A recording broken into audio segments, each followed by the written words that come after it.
Video شروع کرنے سے پہلے آپ سب دوستوں سے ایک گزارش کہ پلیز میرے چینل کو سبسکرائب لازمی کریں، ویڈیو کو شیئر اور لائک بھی کریں۔ بسم اللہ الرحمن الرحیم۔ السلام علیکم۔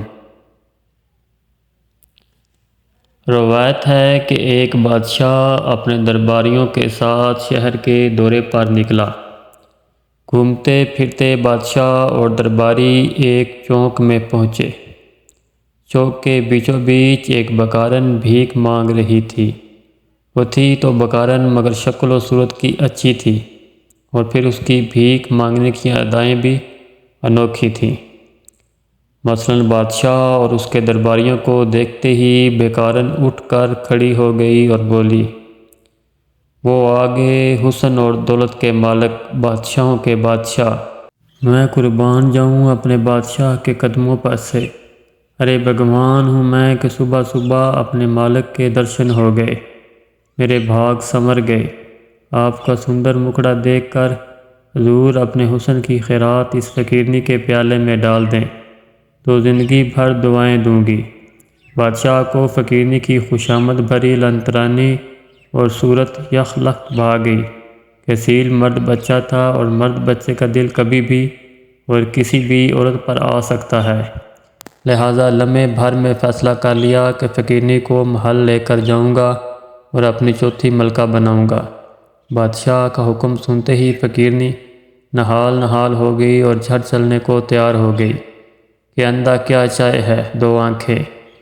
محل پہنچنے پر فقیرنی کو کنیزوں نے نہلا دھلا کر شاہی پوشاک پہنا کر بادشاہ کے سامنے پیش کیا تو فقیرنی نے اترا کر بادشاہ کو سلام کیا اور بندریہ کی طرح اچک کر تخت پر اس کے برابر آلتی پالتی مار کر بیٹھ گئی۔ درباریوں نے بڑی مشکل سے منہ پہ ہاتھ رکھ کر اپنی ہنسی روکی کہ بادشاہ برا نہ مان جائے۔ اسی دن دونوں کا نکاح ہو گیا اور بھک منگی فقیرنی دیکھتے ہی دیکھتے ملکہ بن بیٹھی۔ کل تک جو مانگ کر روکھی سوکھی کھاتی تھی، وہ شاہی دسترخوان پر شاہی خاندان کے ساتھ بیٹھ کر ہر روز 100 طرح کے نت نئے پکوان کھانے لگی۔ لیکن ہوا یوں کہ اتنے بڑے اور پرتکلف دسترخوان کے باوجود فقیرنی کی بھوک اور خوراک دن بدن کم ہوتی گئی۔ فقیرنی دسترخوان سے بھوکی اٹھنے لگی اور 1 ماہ ہی میں بے حد کمزور ہو گئی۔ بادشاہ نے جو اس کی گرتی ہوئی صحت دیکھی تو شاہی طبیب کو فوراً علاج معالجے کا حکم دیا۔ علاج شروع ہوا مگر فقیرنی کی بھوک اور صحت دونوں بحال نہ ہوئیں۔ جب صورتحال زیادہ سنگین ہو گئی تو بادشاہ نے اپنے سب سے زیادہ عقل مند وزیر سے مشورہ کیا کہ اے وزیر، بتدبیر ایسا کیا کیا جائے کہ ہماری چوتھی ملکہ کی بھوک بحال ہو جائے۔ وزیر کچھ دیر سوچتا رہا اور پھر بولا، بادشاہ سلامت، آپ یوں کریں کہ ملکہ عالیہ کو چند دن ان کے کمرے میں کھانا بھجوائیں، اور میں اور آپ چپکے سے روشن دان سے جائزہ لیں گے کہ ملکہ عالیہ تنہائی میں کس طرح اور کتنا کھانا تناول کرتی ہیں۔ ہو سکتا ہے وہ دسترخوان پر سب کی موجودگی میں اچھے سے کھا نہ پاتی ہوں۔ بادشاہ کو تجویز پسند آئی، لہٰذا اسی دن اس پر عمل درآمد کا فیصلہ کیا گیا۔ دوپہر کے وقت فقیرنی ملکہ کے لیے کھانے کے بھرے خوان ڈونگے اور سونے چاندی کے برتن اس کے کمرے میں پہنچا دیے گئے۔ بادشاہ اور وزیر برابر والے کمرے کے روشن دان کے پیچھے سیڑھی پر کھڑے ہو گئے اور فقیرنی ملکہ کے کھانا شروع کرنے کا انتظار کرنے لگے۔ پھر جو کچھ انہوں نے دیکھا وہ ناقابل یقین بھی تھا اور مزہ خیز بھی۔ فقیرنی ملکہ نے مختلف کھانوں کے ڈونگے اٹھا کر کمرے کی دیواروں میں بنے مختلف طاقچوں اور کھڑکیوں میں رکھ دیے، اور الماری میں سے اپنا کشکول نکالا، دوپٹے سے پونچھ کر صاف کیا، ہاتھ میں اسی طرح پکڑا جیسے وہ گئے دنوں میں بھیک مانگتے ہوئے پکڑا کرتی تھی۔ پھر وہ باری باری مختلف کھڑکیوں اور طاقچوں میں رکھے ہوئے ڈونگوں میں سے تھوڑا تھوڑا کھانا نکالتی، وہیں کھڑے کھڑے کھاتی اور آگے بڑھ جاتی۔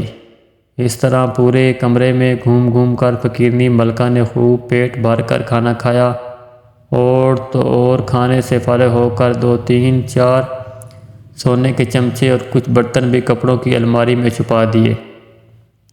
پھر فرش پر پیر پھیلا کر لیٹ گئی اور کچھ ہی دیر میں گہری نیند سو گئی۔ بادشاہ یہ سب دیکھ کر سخت حیران و پریشان ہوا اور وزیر سے پوچھا کہ یہ کیا ماجرا ہے؟ وزیر جو سب کچھ سمجھ گیا تھا ادب سے بولا کہ جان کی امان دیں تو کچھ عرض کروں۔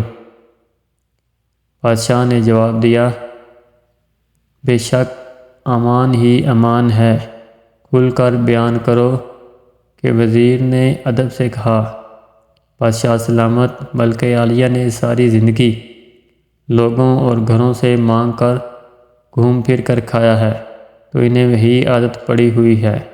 وہ بغیر مانگے ایک ہی جگہ سے ایک ہی وقت میں پیٹ بھر کر کھانا کھانے کی عادی نہیں ہیں، اسی لیے بھرے ہوئے دسترخوان پر بیٹھ کر انہیں بھوک نہیں لگتی تھی اور وہ بھوکی اٹھ جاتی تھی۔ آج انہوں نے اسی طریقے سے پیٹ بھر کر کھایا ہے جس کی انہیں بچپن سے عادت ہے، اور حسب عادت سونے کے برتن بھی چوری کر لیے ہیں، اسی لیے اب مطمئن ہو کر گہری نیند سو رہی ہیں۔ بادشاہ وزیر کا یہ تجزیہ سن کر دل ہی دل میں شرمندہ تو بہت ہوا، لیکن اب پچھتاوے کیا ہوت۔ شادی کرتے وقت بادشاہ یہ بھول گیا کہ وہ پشتوں سے بادشاہ زیادہ تھا، آج خود بادشاہ ہے تو اس کے مزاج میں بادشاہی ہے، جبکہ فقیرنی پشتوں سے بکارن تھی اور فطرتاً بکارن ہی رہے گی، چاہے سونے چاندی اور ہیرے موتیوں میں تول دی جائے۔ پر سچ تو یہ ہے کہ انسانوں کی فطرت اور خاندانی عادتیں تبدیل نہیں ہوتی، تبدیل نہیں ہو سکتی۔ لالچ، ہوس اور ہرس، جھوٹ اور فراڈ، چکر بازی، خوشامد اور ریاکاری جن کے مزاج اور فطرت میں شامل ہوں وہ کبھی نیک نفس، مخلص اور بے غرض نہیں بن سکتے۔ سچ کہا ہے کسی نے کہ میل ہو تو چھوٹ بھی جائے، عادت نہ چھوٹے رے کبھی۔ بس آستینوں کے سانپوں کو دل اور دعاؤں میں جگہ دے، تب بھی وہ صاف ہی رہتے ہیں اور موقع ملنے پر ڈسنے سے باز نہیں آتے۔ اسی لیے انسانوں کو ان کے درجے اور مقام پر رکھنا سیکھیں، ورنہ بادشاہ کی طرح ہم بہت پچھتائیں گے۔